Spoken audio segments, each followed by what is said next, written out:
अस्सलाम वालेकुम, मेरा नाम है डॉक्टर मोहम्मद अरसलान और आज की इस वीडियो में हम डिस्कस करेंगे कि मिल्क की क्वालिटी क्या होती है और डिफरेंट कंपनीज़ मसलन एंग्रो हो गई या नेस्ले हो गई, ये मिल्क की क्वालिटी और क्वांटिटी दोनों को किस तरह मेजर करती हैं। तो सबसे पहले हम जो चीज़ डिस्कस करते हैं वो है मिल्क कंपोनेंट्स, यानी कि मिल्क में क्या क्या चीज़ें होती हैं। इसमें होती है बटर फैट परसेंटेज होती है, जिसको आम ज़बान में फ़ैट परसेंटेज बोलते हैं। वाटर होता है, उसके बाद इसमें सॉलिड पार्टिकल्स होते हैं। सॉलिड पार्टिकल में दो चीज़ें आती हैं, एक फ़ैट और दूसरी इसमें कैल्शियम, प्रोटीन और मैग्नीशियम आती हैं। अगर सॉलिड पार्टिकल्स में से फ़ैट को निकाल दें तो जो बाकी चीज़ बचती है उसको हम एसएनएफ बोलते हैं, मतलब कि सॉलिड नॉट फैट। इसको आगे जाकर हम और ज़्यादा डिस्कस करेंगे थोड़ा सा। उसके बाद कम पाकिस्तान में डिफरेंट फार्मर्स ने डिफरेंट तरह की ब्रीड्स रखी हुई हैं, जिस तरह ऑस्ट्रेलियन फ्रीजियन है, जर्सी है। बाकी ब्रीड्स कम है, लेकिन ये दो ब्रीड्स जो हैं पाकिस्तान में इसकी फार्मिंग बहुत ज़्यादा हो रही है। तो इसमें उनके मिल्क की जो कंपोजिशन है वो हर ब्रीड की कंपोजिशन अपने लिहाज से डिफरेंट कंपोजिशन है। तो इसमें हम देखेंगे कि आयशायर है, ब्राउन स्विस है, गुआनमेसी है, ऑस्ट्रेलियन फ्रीजियन है, जर्सी है। इसमें उन्होंने आप स्क्रीन पर देख रहे होंगे कि टोटल सॉलिड जो है आयशायर में 12.69 है। फैट इसकी होती है 3.9, 7 होती है, प्रोटीन 3.2, 6 लैक्टोज 4.63, एच पॉइंट 7.2। इस तरह ऑस्ट्रेलियन फ्रीजियन और जर्सी हमारे जो कॉमन है, इसमें आप बड़ा क्लियर का डिफरेंस देख रहे हैं कि ऑस्ट्रेलियन फ्रीजियन का जो टोटल सॉलिड है वो 11.91 है और जर्सी का 14.15 है। फैट फैट जिस बेस पे दो चीज़ों पे की बेस पे जो कंपनीज हैं वो फार्मर को पे कर रही होती हैं, एक फैट परसेंटेज पे और दूसरा टोटल सॉलिड पे। टोटल सॉलिड जर्सी में 14.15 है और उसमें ऑस्ट्रेलियन फ्रीजियन में 11.91 है। तो फैट में जो फैट है ऑस्ट्रेलियन फ्रीजियन की वो 3.51 है और जर्सी की 4.97 है। इस तरह डिफरेंट ब्रीड्स की उन्होंने कंपोजिशन इस पिक्चर में दिखाई गई है। उसके बाद मिल्क का कलर किस बेस पे डिपेंड करता है, ये डिपेंड करता है कि स्पीशी क्या कौन सी और ब्रीड कौन सी है। और दूसरा आपने देखा होगा कि जो बफलो का मिल्क होता है वो क्लियर वाइट होता है और जो कैटल का दूध होता है वो थोड़ा सा ना लाहट पीला रंग दे रहा होता है, थोड़ा सा लाइट येलो स्टीन दे रहा होता है। उसमें कैटल के मिल्क में जो येलो पिगमेंट होता है वो कैरोटीन एक पिगमेंट होता है, येलो पिगमेंट होता है, वो उसकी वजह से होता है, क्योंकि जो कैटल है वो उसको बहुत थोड़ा कन्वर्ट करती है विटामिन ए में और वो ज़्यादा मिल्क में आ जाता है, जिसकी वजह से मिल्क का कलर थोड़ा सा येलो येलो होता है कैटल का। उसके बाद हम देखेंगे कि change in the milk composition during milking क्या होती है, कि मतलब कि आपने मिल्किंग स्टार्ट की है उसमें मिल्क की कंपोजिशन क्या होगी और जब ने मिल्किंग एंड की है तो उसमें मिल्क की कंपोजिशन क्या होगी। तो जब आप किसी भी एनिमल की किसी भी कैटल की मिल्किंग स्टार्ट करते हैं तो फर्स्ट स्ट्रीट्स में जो मिल्क होता है वो बहुत पतला होता है, मतलब कि उसमें फ़ैट परसेंटेज बहुत कम होती है। तो उसमें फ़ैट परसेंटेज 1 से 2% होती है, बहुत पतला मिल्क होता है। जिस तरह वो आप मिल्किंग करते जाते हैं और मिल्किंग के लास्ट तक पहुँचते हैं, फ़ैट की परसेंटेज आहिस्ता-आहिस्ता इंक्रीज़ होती जाती है और आखिरी जब milking complete near to complete होती है, तो उसमें फ़ैट की जो परसेंटेज होती है वो 4 से 10% तक भी चली जाती है। और क्योंकि इसकी रीज़न क्या है कि जो फ़ैट होती है वो अडर के अंदर जो हवाना होता है उसके अंदर ग्लोब्यूल्स की क्लस्टर की फॉर्म में पड़ी होती है और जब मिल्किंग स्टार्ट होती है आहिस्ता-आहिस्ता वो आनी स्टार्ट हो जाती है। तो जब कंप्लीट लेट डाउन होता है तो आखिर तक वो कंप्लीट जो होती है वो मिल्क में शामिल होकर नीचे आती है। तो आखिरी जो मिल्क होता है, मिल्किंग के आखिर वाला जो मिल्क होता है उसमें फ़ैट की कंपोज़िशन ज़्यादा होती है।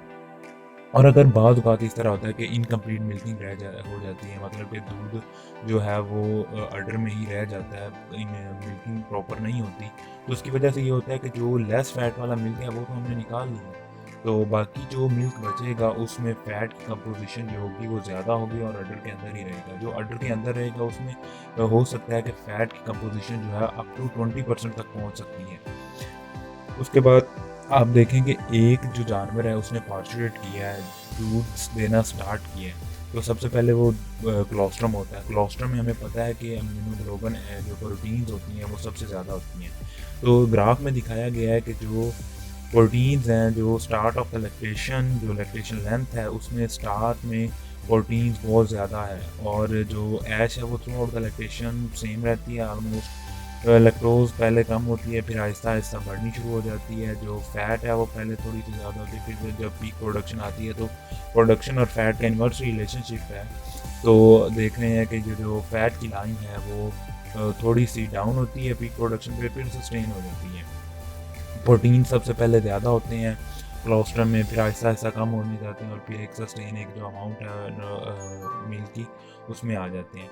ये इस पे हम एक और वीडियो मैं कोशिश करूँगा कि बहुत जल्द अपलोड करूँ कि जो लैक्टेशन के दौरान जो एनिमल पार्टिसिपेट करता है थ्रू आउट द लैक्टेशन, उसकी कंपोजिशन, मिल्क कंपोजिशन किस तरह बदलती है, उस पर भी हम एक पूरा डिस्कस करेंगे। उसके बाद जो भी मिल्क कलेक्शन सेंटर पे, किसी भी फार्म पे, किसी भी चीज़ पे जो मिल्क को कलेक्ट करते हैं, एंग्रो वाले, नेस्ले वाले या जो भी बड़ी कंपनी मिल्क को कलेक्ट करते हैं, तो वो कुछ टर्म्स बोलते हैं। उस टर्म्स को हम थोड़ा सा ओवरव्यू करते हैं। एक तो वो बोलते हैं एल आर होती है लैक्टोमीटर रीडिंग, फैट परसेंटेज वो मेजर करते हैं, SNF सॉलिड नॉट फैट, और TS टोटल सॉलिड्स मिल्क में कितने हैं। अगर हम LR और फैट परसेंटेज हमें मालूम हो तो हम TS और SNF उसका मिल्क का मेजर कर सकते हैं, कैलकुलेट कर सकते हैं। उसके बाद हम देखते हैं कि LR होता क्या है। LR होती है लैक्टोमीटर रीडिंग। ये एक्चुअली कंसेप्ट है डेंसिटी का, यानी कि दूध में गाढ़ापन कितना है। अब फार्मर पहले ये होता था कि मिल्क जो भी है वो उसमें पानी डाल के उसकी जो है वो 2 लीटर दूध में आधा लीटर अगर पानी डाल दिया तो उसकी क्वांटिटी तो ज़्यादा हो जाती थी, लेकिन बाकी वो उस पर अडल्ट्रेशन। अब अडल्ट्रेशन को चेक करने के लिए ये डेंसिटी है। अब इसमें डेंसिटी होती है मास पर यूनिट वॉल्यूम होता है, और ये चेक करते हैं कि दूध गाढ़ापन कितना है। पानी की डेंसिटी जो होती है वो 1 ग्राम पर सेंटीमीटर क्यूब होती है। मिल्क की जो डेंसिटी नॉर्मल स्टैंडर्ड है डेंसिटी है वो 1.035 ग्राम पर सेंटीमीटर क्यूब है। तो जब लैक्टोमीटर को पानी में दूध के अंदर, जिस तरह ये फ़ोटो में दिखाया गया है कि ये एक उसके अंदर दूध होता है, दूध के अंदर इसको जब डाला जाता है 20 डिग्री सेंटीग्रेड टेम्परेचर पर, तो लैक्टोमीटर की जो रीडिंग आती है वो 26 से 32 आती है इस पे टेम्परेचर पे। अब इसका मतलब ये है कि इसमें अगर जितना मर्ज़ी पानी डाल दो, जितना पानी डालते जाओगे, लैक्टोमीटर रीडिंग जो है वो कम होती जाएगी। इसका मतलब ये होगा कि जो दूध है वो पतला है, और जो कंपनीज आपको पे कर रही होंगी वो उस लिहाज से आपको डेंसिटी के लिहाज से LR की बेस पे आपको पे करेंगी, जो हम आगे देखेंगे। उसके बाद है फैट परसेंटेज किस तरह मेजर करते हैं। फैट परसेंटेज मेजर करने के लिए आपको चाहिए होता है ब्यूटायरोमीटर। ब्यूटायरोमीटर ये तस्वीर में आप देख रहे हैं। उसके बाद गर्बर मशीन चाहिए होती है, गर्बर सेंट्रीफ्यूज चाहिए होता है जिसमें सेंट्रीफ्यूज किया जाता है, और केमिकल्स में आपको सल्फ्यूरिक एसिड और अल्कोहल चाहिए, और साथ में चाहिए, पिपेट्स चाहिए। जब ये किया जाता है तो आप ये देख रहे होंगे कि ये इसमें ये फैट जो होती है ये डाइजेस्ट हो जाती है, इधर से रीडिंग लेकर इधर से रीडिंग नोट की जाती है। इस लाइन पे कैलिब्रेटेड लाइन से रीडिंग नोट करके हम फैट परसेंटेज मेजर कर सकते हैं। उसके बाद हम आ जाते हैं कैलकुलेशंस पे कि SNF और TS किस तरह मेजर करते हैं। फैट और LR तो हमने दो पिछले से मेजर कर ली। अब SNF और TS फाइंड करने का मेथड क्या है। SNF सॉलिड नॉट फैट, इसका फार्मूला होता है 0.25 multiply by lactometer reading plus 0.22 multiply by fat percentage plus 0.72। उसके बाद टोटल सॉलिड काउंट करने का फार्मूला ये होता है कि फ़ैट और सॉलिड नॉट फैट को जमा करें, हमारे पास मिल्क में टोटल सॉलिड कंटेंट जो होता है वो आ जाता है। इसमें हम एक एग्जांपल और सॉल्व करते हैं कि हमारे पास फैट परसेंटेज वो है एक मिल्क की 3.7 आई है, और LR जो है वो 27 आई है। तो SNF जो हम फार्मूला से कैलकुलेट करने के बाद हमारे पास आ गई 8.284, और जो TS हमारे पास टोटल सॉलिड जो हमारे पास जमा करने के बाद आया 11.94। अब जो कंपनीज होती हैं वो किस तरह पे करती हैं, तो पेमेंट उनका डेयरी फार्मर को ये होता है कि जिस मिल्क के टोटल सॉलिड जो होंगे 13 होंगे, वो मिल्क को वो 1 लीटर कंसीडर करेंगे, और अगर TS 13 से कम हुए तो वो 1 लीटर कंसीडर नहीं होगा, चाहे उसका वॉल्यूम जितना मर्जी हो। तो इसके लिए हमारे पास जो है जिस तरह आपने ये देखा कि हमारे पास जो आए हैं 11.9 TS हमारे पास आए हैं, मतलब कि ये जो दूध होगा 1 लीटर, वो एंग्रो वाले या नेस्ले वाले 1 लीटर इसको कंसिडर नहीं करेंगे। तो इसकी जो पेमेंट होगी वो 1 लीटर से कम करेंगे। अब सपोज़ के 65 रुपीज़ पर केजी उन्होंने सेट किया होगा कि हम 1 लीटर जिसका TS 13 होंगे, उनको हमने 65 रुपीज़ हमने पे करने। तो आगे हम एक एक्सेल फाइल आपको शेयर करूँगा, तो जिससे आप जितना भी फार्म का आपका TS वैल्यू और जिसका फैट वैल्यू आई है, LR वैल्यू आई है, जस्ट वो पुट करें और कितनी ग्रॉस उसकी क्वांटिटी आई है वो आप पुट करें। आपको वो दे देगा कि नेस्ले वाले या जो भी कंपनी आपको कितने उनके एक्चुअल आपका कितना लीटर दूध है और वो आपको कितना पे करेगी। ये एक बताया गया कि इसमें हमारे पास एक फैट हमारे पास जो है वो हमारे मिल्क की आई है 4 आई है। प्राइस पर केजी जो कंपनी की हमें है वो 65 रुपीज़ है। LR जो है वो हमारे पास 27 है। ग्रॉस मिल्क क्वांटिटी जो हमारे पास है वो 1200 लीटर है। तो SNF इसमें हमारे जो मिल्क में आए हैं वो 8.35 आए हैं। TS 12.35 और एक्चुअल मिल्क क्वांटिटी जो हमारे पास होगी TS 30 as calibrated by TS 13, तो हमारे पास 1140 लीटर ये हमारे पास प्रोडक्शन होगी और इसकी नेट पेमेंट जो हमारे में वो करेंगे वो 74,100 रुपीज़ में वो पेमेंट करेंगे। तो इसके लिए अगर आप ये हमारे प्रेजेंटेशन लेना चाह रहे हैं तो उसके लिए हमारे पाक वेट क्लिनिक के लिंक नीचे मैं डिस्क्रिप्शन में लिंक दे दूँगा, उससे आप ये PDF फाइल ले सकते हैं। उसके अलावा उसके एक और फाइल मैं आपको शेयर करता हूँ, हमारा एक्सेल की फ़ाइल है।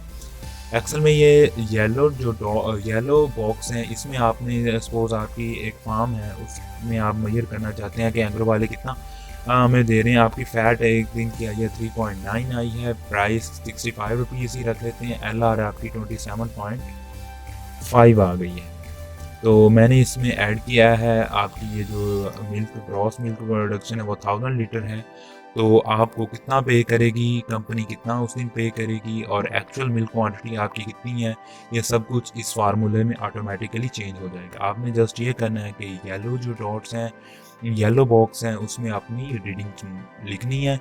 उसके बाद ये ऑटोमेटिकली सॉफ्टवेयर जो एक्सेल फाइल है कैलकुलेट करके दे देगी आपको। बहुत बहुत शुक्रिया हमारी वीडियो देखने का। जिन लोगों ने हमारा चैनल सब्सक्राइब नहीं किया वो हमारा चैनल सब्सक्राइब करें और बेल आइकन पे भी क्लिक करें ताकि जो नई वीडियो हैं वो आपसे जल्द से जल्द शेयर की जा सकें।